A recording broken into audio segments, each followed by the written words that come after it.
ہمارے آرٹسٹ اور فنکاروں کو اپنے تلفظ یعنی پروننسیشن پر خاص دھیان دینا چاہیے، کیونکہ ان کے جو فالوورس ہیں، ان کے جو چاہنے والے ہیں، وہ بھی انہی کے تلفظ یا پروننسیشن کی تقلید کرتے ہیں۔ اب دیکھیے، دلجیت دوسانجھ کا ایک گانا ہے، ایک کڑی جدا نام محبت ہے، گم ہے گم ہے گم ہے۔ اس میں گم کے بجائے وہ غم کہتے ہیں، غم غم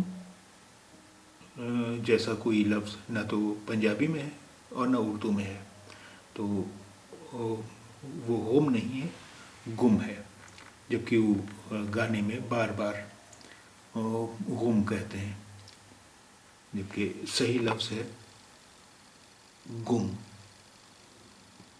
گم گم۔